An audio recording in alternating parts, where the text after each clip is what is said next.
morning, good morning. Welcome. I am so glad that you're here. And I am excited to share this because this is your time and this is an opportunity for us all to really create the life of our design. So welcome aboard.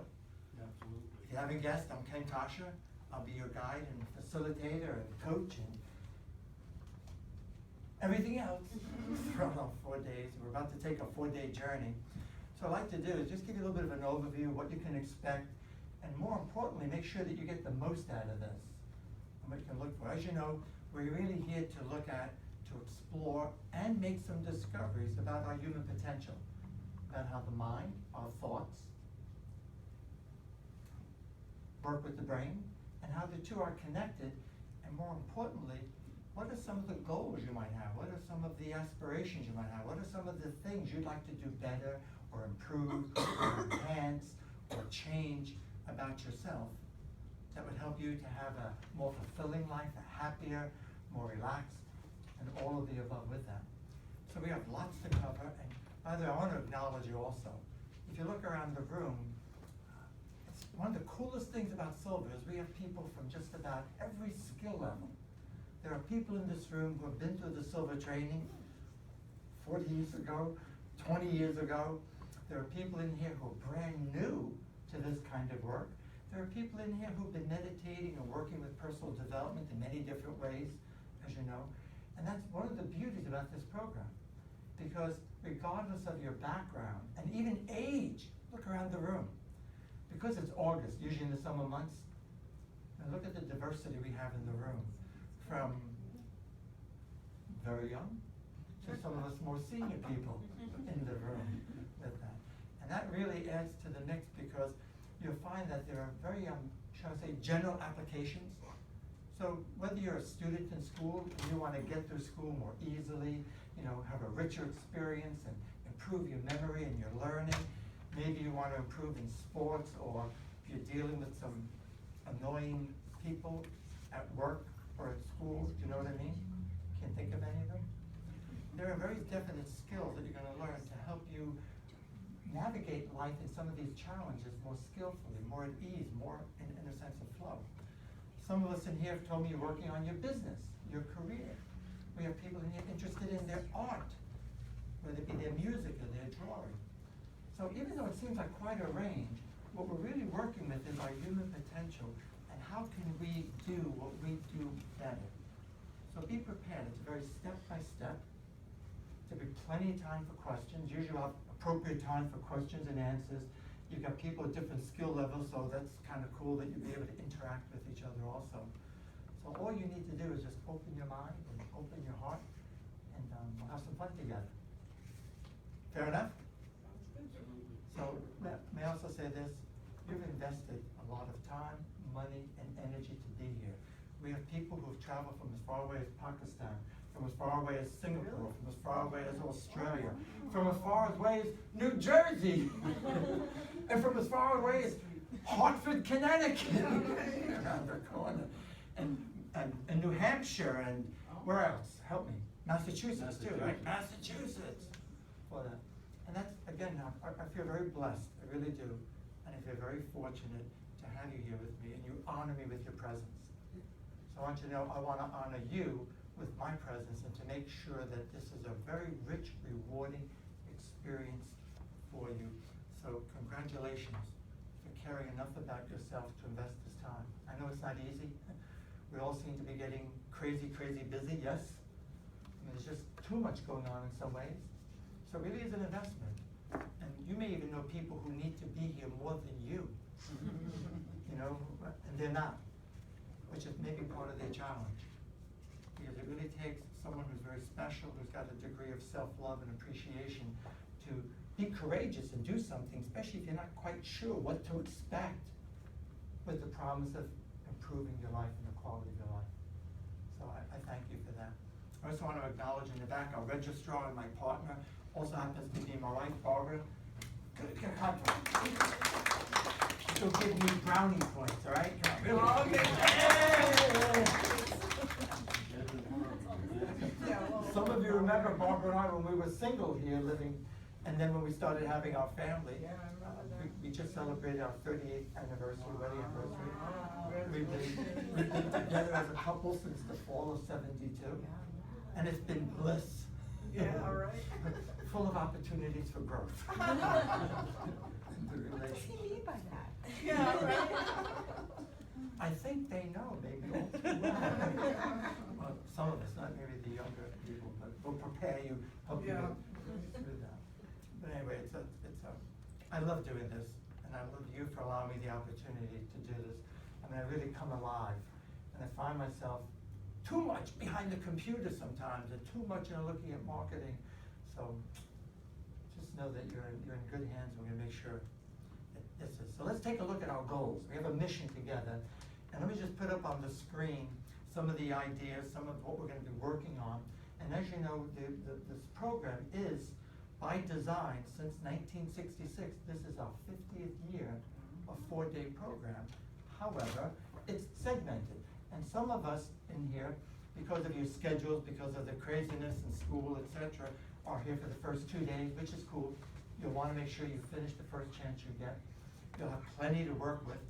The key is as long as you're starting from the beginning. So let's take a look at some of our mission with that. So I'm going to call it RoadMap to Success. And I know you have manuals, you have books, and you really don't need to take many notes when you're here. It's not like school, by the way, and there won't be any tests, and quizzes. If there's anything that's important that I want you to have written down, I'll tell you. Okay, so I'll say, hey, this isn't there. I really want you to have this, jot it down. I'll make sure. And that's only occasionally for that. So I call it a roadmap to success. However, I really want to clarify that. This is really about what are the skills that are necessary to get through life in a healthier way, in a more successful, more productive way. There's a lot of talk about manifesting. I really like the term creating, because manifesting tends to imply magic, where creating means we take responsibility for our lives, we develop our skills, we do take some effort, take some action, like attending a training like the and work with it. So I would invite you, at any age, people you go to school with, ever notice that there's some people who, no matter what they do, they excel? And we kind of look sometimes feeling a little positively jealous. I remember as a young guy, I started when I was 20. I was the youngest instructor in the world, possibly, definitely in the US. And I used to look at some of my elders and say, oh my God, people like Harry McKnight, Jose himself. Could I ever follow, in their footsteps? It was very intimidating. Great when you look at people.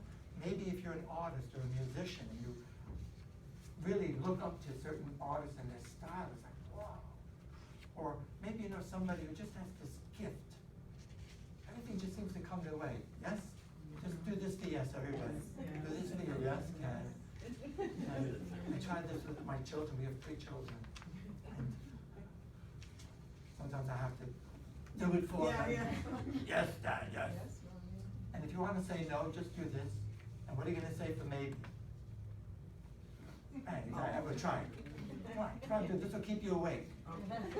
It is a long day, and I promise you it'll fly by, and the 4 days will fly by. But you're going to get as much out of this as you put into it. So I'll be here as a catalyst for you. I'll be here as I'll just say a catalyst, a coach. And again, the more you think about why, the relevance. So this is what we've observed.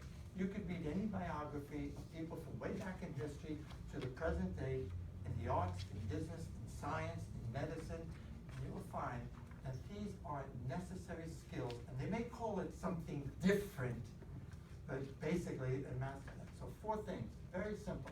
Number 1, you gotta have the ability to relax, calm down, even under pressure, and stay focused on what it is you're working on. For example, for the everybody's been a student. We're all students of life. I'm not academically a student anymore, but I constantly am reading and studying and researching, especially in advanced psychology and neuroscience. We're all always learning. But you ever notice that if you're going on a job interview, or you're giving a recital or performance, and you've rehearsed, whether you play piano, guitar, whatever, or you've prepared that speech, that presentation, or maybe school, you've studied, there's a lot of students who really know the work. I mean, but they go on a test, and what happens? Because the stress, they're not good test takers. And some people, the same thing happens. They go on an interview, and they're prepared. They have everything it takes. They could easily fit into this job, but they, excuse my language, screw up. Because what? They get stressed, they get into fear, they get into worry. And what you're gonna realize is that those thoughts are a catalyst to change our feelings, our emotions. And I'll show you this up on the board. And those emotions cause the brain to release all sorts of chemicals. They're called the chemical messengers of the body, and it affects your physiology. Heart rate will go up, sometimes blood pressure goes up, the muscles get tight. If you run track, I used to run track, or if you play any sport, basketball, soccer, and you get stressed, your legs will hurt, you're more likely to get injured. So it affects our performance. Or people playing tennis, they run out of steam too early because they're so tense, they're so worried that, the competition. So it's a vitally important skill. If you only get this in this program, you couldn't put a dollar value on it. And if you ever heard of stress management, more and more organizations have had it up to here with stress management, and they'll say, been there, done that. And there are reasons for that, and we're gonna go beyond that, and you're gonna learn really an ultimate stress management that's simple and easy to apply, that you don't have to even think about. Tomorrow, or today we're gonna do a lot of practicing, and then tomorrow we're gonna develop some simple things we can do while taking that test, while going on the interview, just before the competition or the performance, to maintain our calm and our poise. So it's really a way to leverage our energy. Number two, you gotta know what you want.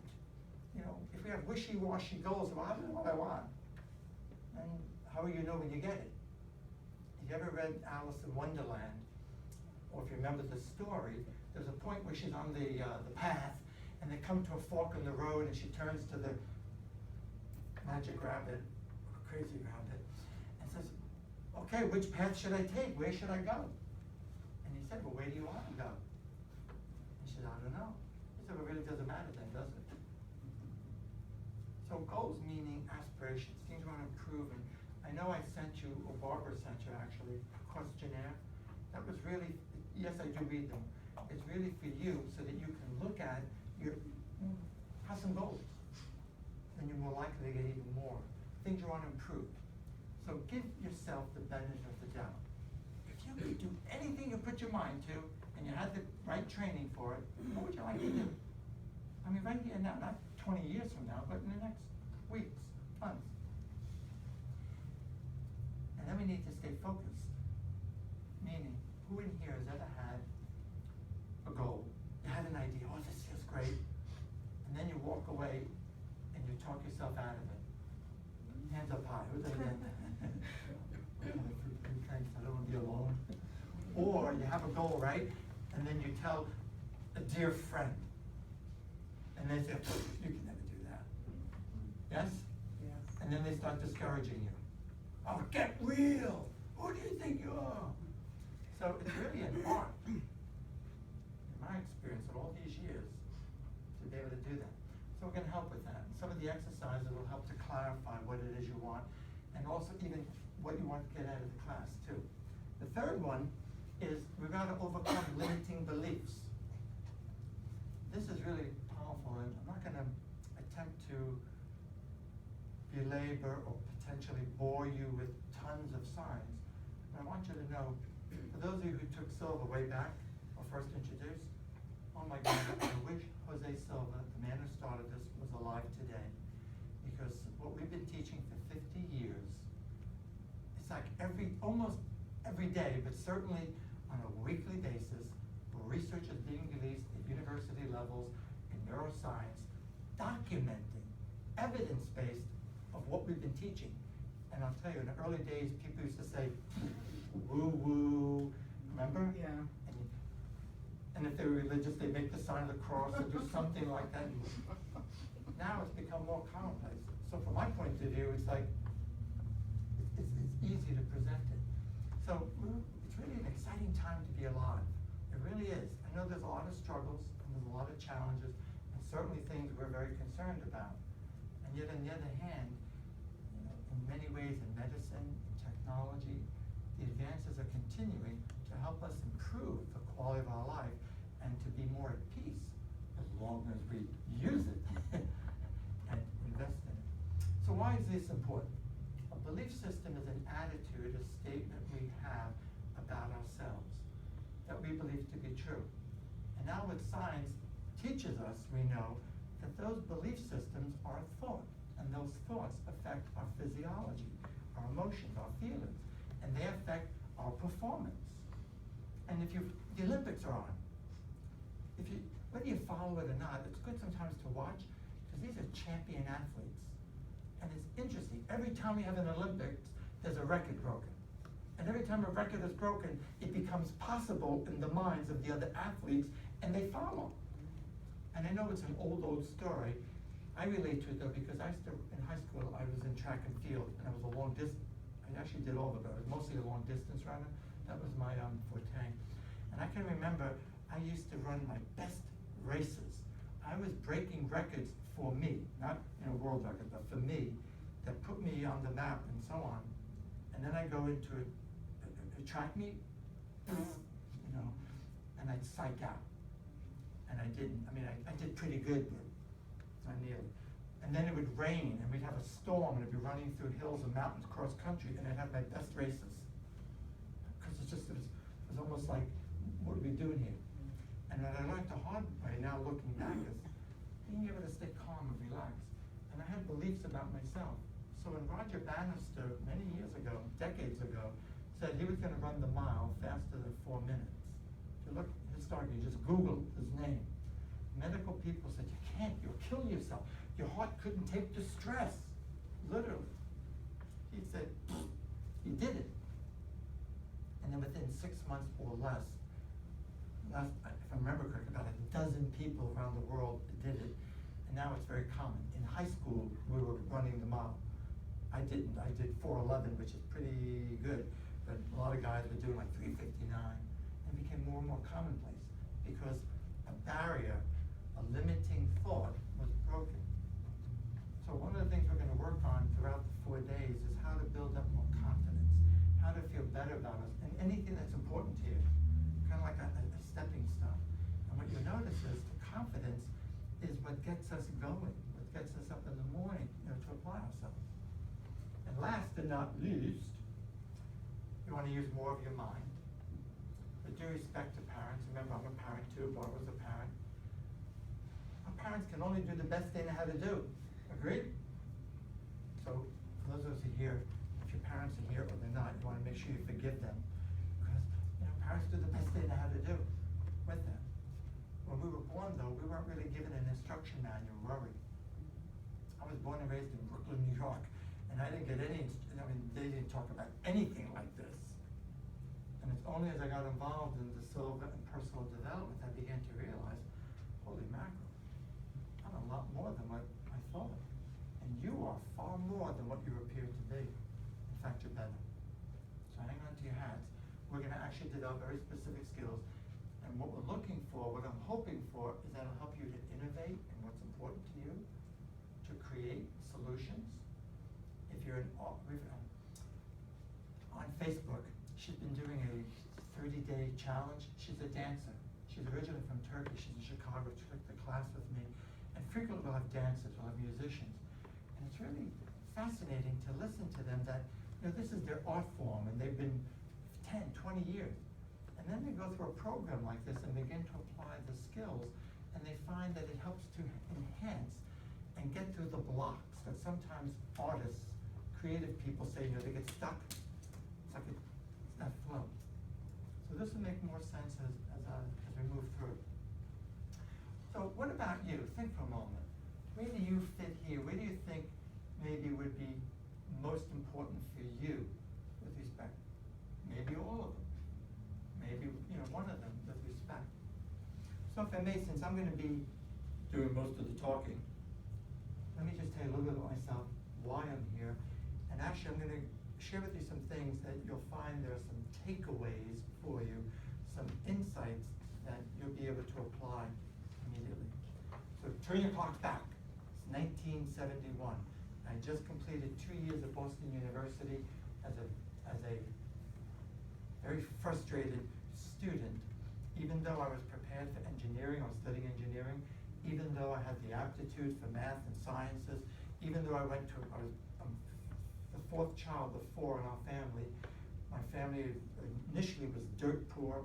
The home I grew up in up to the age of 8 was condemned with that. But I'm the lucky one. I really had it the easiest. My dad started doing better.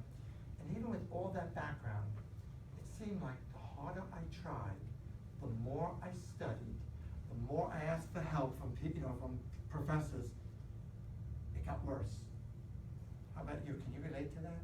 Have you ever done anything in your life where you really I'm not talking about sitting on your butt doing nothing, but you're really making the effort, and you're even asking for help, and just not getting anywhere? It's like yes or no? Yes.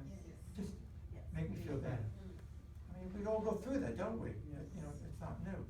And that was me with that. My second year, so by the way, I was 181 and 188 in first year, which is D-, and it was an academic probation, and it's a very expensive school. Yeah. Second year, 2 weeks, it was like a living hell for me. It just got worse. And I'm not a quitter. Barbara will tell you I tend to be very persistent, but I couldn't handle it. And engineering school is very small. I was in classes of 8 and 10. So I had undivided attention. So I left engineering and went to a much easier curriculum, business administration, thinking, you know what it is when you're thinking, what am I gonna do with my life? I was gonna be an engineer because my sister's boyfriend's best friend, who I worship, was an engineer. I'm serious. And I was told I would be good at engineering because I math. I mean, really, well, how do you know? I had no idea. What do engineers do? I know they have to be good in science and that, right? So my brother's an accountant. As a kid, when I babysit for his children, who were like 10 years younger than me, he would have me doing his books, his accounting and stuff. So, and it kind of runs in the family. So I thought, well, I'll go into business. He's got a nice big practice. What do I know, right? So here I am, business administration, and my grades did improve. Whew, thank God. I went up to a 2.0, and 2.0 means D+, maybe C-.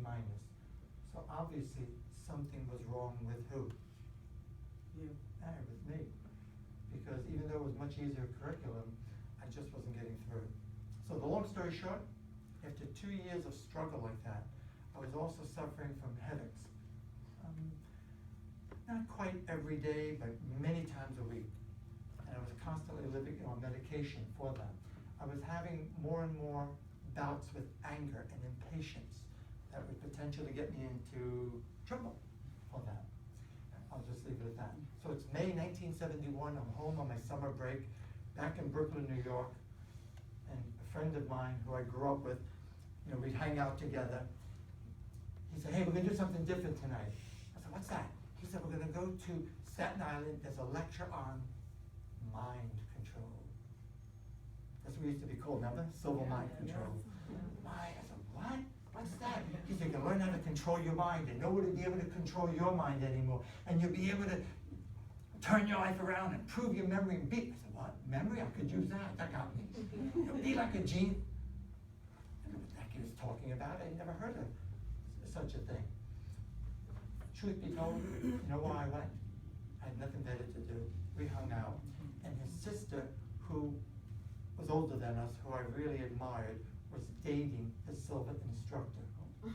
So they wanted people to come to fill up the room, be supportive here. He was just starting out in Brooklyn. So we went. By the way, they didn't need us because there were 120 people packed into this meeting room, and we arrived 45 minutes late. And all I will say, as a courtesy, was I think I was more interested in partying and having a good time than I was in creating a wonderful life, if that makes sense to you. So we were there 45 minutes late. I sat in the back of the room and laughed and giggled, and what's this guy talking about? Like, what? And I don't remember the whole time frame because it was just like nonstop for 2 hours. And then And all of a sudden, something happened in here, literally my gut. I had a kinesthetic experience that said, it just felt right. And all of a sudden, I heard in my head, I found what I've always been looking for. And then I started worrying, well, what the heck did I find? And I didn't know I was looking for anything. But have you ever had something like that? Where it just feels right, but you don't know why? So we finished, and I'm up front with all questions. I'm also known for asking a lot of questions.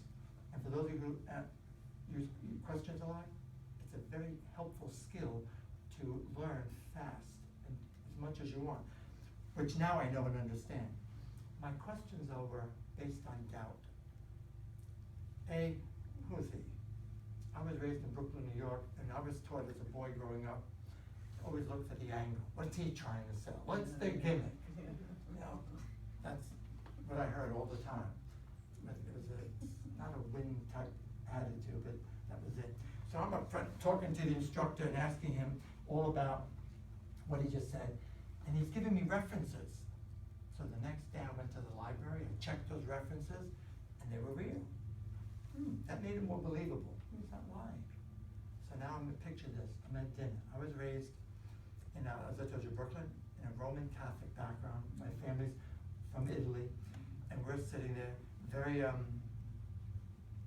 quite stereotypical, but my family was. Anyway, I'm sitting at dinner with my mom and dad, and I need the tuition, the fee. I don't have a summer job. I'm a student. I have no money. My parents didn't believe in allowances, so I had to appeal to their interest. So I always remember this. I'm sitting and I'm telling them all about mind control. And my mother turned white as a ghost. She took out her rosary beads and started praying for me. And my dad, so my mom was here, my dad was here, and my place was here. And then I think my sister was there too, because the others are out of the house, married and so on. Anyway, while we're there talking, my father's here watching TV, a game, sports game. He had 2 radios on with sports games, because that's what he did. And I thought he wasn't paying attention. And I'll always remember again, I brought up the money. And I said, and all I need, whatever it was, the fee. And when I mentioned the number, all of a sudden, my dad turned and looked me right in the eye. It's like, this guy's good. He's multitasking in his brain, he's listening. And guess what he said to me? Take a guess, let me hear it. Did he say yes or no? No. Well, together, say it out loud. No. And he basically said, no effing way. Yeah, that's what I'm thinking. And I was like, whoa. You ever had that happen? Where there's something you really want that you know would be good for you, and the people who you trust the most and love the most put it down? They're called naysayers. I mean, they meant well. They were concerned for me. I realized that, and they had no clue what it was about. And I know they were trying to protect me, but boy, it was very discouraging. So I'm on the phone talking to the instructor. It's good. I knew his fiance, so I could call him at his home, and I'm almost crying. Not quite, but I was really disappointed. He said, Ken, I'll always remember him. There was Bill Zarek. He said, let's not let the money stand in the way. This is too important. So really, turned out he needed help in his office. I needed a summer job. So he hired me.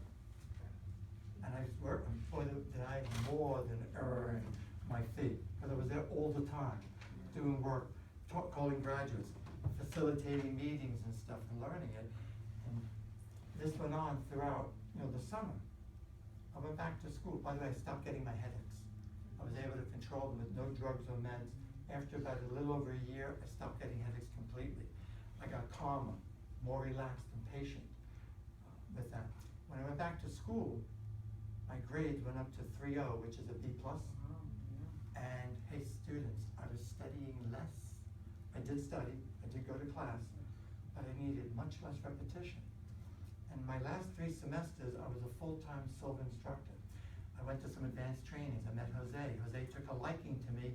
We became close, and he sort of what we called grandfather, because I was a full-time student and I had no money, so I couldn't go to Texas to do our instructor training. So I did it locally, and Harry McKnight, who became my mentor and friend, and he was the second instructor. I started working, with them. I mean, I just got immersed I was full-time instructor working in Boston, Metro Boston area, while a full-time student, and I graduated cum laude, 3.8, which is almost perfect. It should have been, but one professor only gave me an A-. I should have bribed them, offered them $20 or something. Didn't work out. And I look back, and I don't say it to brag, because I want to do the same thing for you. I want to help you to achieve the same thing. If I could do it, if you think you're new to this, I mean, I spent more time worrying. I'm sitting in that class, I say, am I deep enough? Am I doing it right? What about this? And I close my eyes, and the guy next to me, Raul Morales, after we did a relaxation, said, oh, wow, I feel tingling all over. And the colors, oh, that was wonderful. I said, oh, really? I'm serious. I didn't feel anything. I didn't see anything. I closed my eyes. It was dark. You know, and I'm listening to this guy talking some more, and he had this funny sound, you know, on the background. So I go up to the instructor and ask Bill for help. And finally, Bill said, just tell yourself, bingo, I'm at my level, whatever that means. And the lesson is, 2 lessons here. As I look back, I was trying too hard. And there's a difference between doing and trying. Trying presupposes failure. Trying is full of doubt. Trying is maybe I can, maybe I can't. Trying produces anxiety, and anxiety interferes with the brain and the ability to learn. And that's why sometimes when you go to a test, you don't remember things, but then when you leave, you remember, because the pressure's off. You're not stressed. Or you go to work and you make a silly mistake, the pressure's off, and then, I know better. That was the big lesson for me. Also the worry, doubting myself, and doubting. It's like, this poor guy, Bill, I don't know, he had the patience of a saint with me, which is probably why I became an instructor. And Raul, by the way, we became buddies, encouraged me to become an instructor. I had hair longer than you, down to here at the time with this. I was a middle-class, so-called hippie, if you can picture that. I was raised in the love generation, you know, the 60s and 70s, right in the tail end of it, when rock and roll really was a movement, and then it got, in the early 70s, very commercialized. I'll just leave it at that. But it really was, and it's interesting, that's why Silva appealed. Because all of a sudden I woke up and said, what a way to make a living. Picture, I've never worked in an office, I've never been in a corporate structure. You know, basically what you call self-employed. I mean, imagine what a way to earn a living, take care of your family by helping other people. And to get letters from you guys and emails from you guys and people about how you're changing your life and how you're taking charge. Like, wow, that's inspiring. And you and your results as we go through this are what keeps me going and enthused for that. So this is what I've done since I was 20. I'm 65 this year working with it. And so you also know too, I'm also the training director. I'm the lead instructor. I'm the most experienced in the organization at this time. And since 1984, Mr. Silva again saw something in me, and he brought me in. There were 4 people in the world, and I became one of them, traveling, doing advanced programs. And I'll admit to you, I told some of you last night, when they first approached me, my first response was, why me? And I freaked out for about a minute. And then they said, why not? And it was a wonderful opportunity that I always feel in my heart and appreciate. But again, the lesson, self-doubt and the worry. How could I ever live up to Harry McKnight and their work, and people like that? I mean, these are people who were my teachers with that.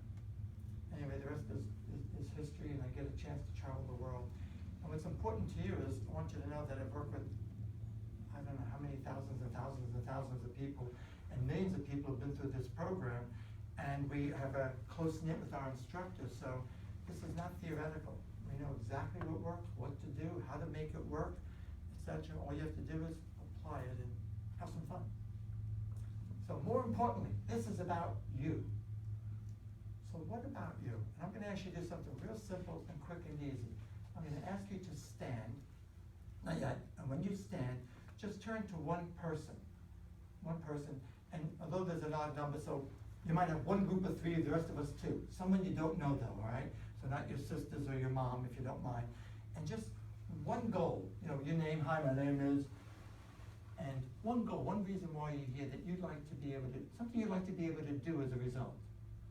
And listen to each other, because often as we mingle during breaks, as much as you like, it's up to you, you'll hear things that will help you. And I'll encourage those of you who have more experience to encourage each other and share some of your experiences as we go through the material. So please stand up, turn quickly to a partner. Hi, I'm Alice. Hi, I'm Alice.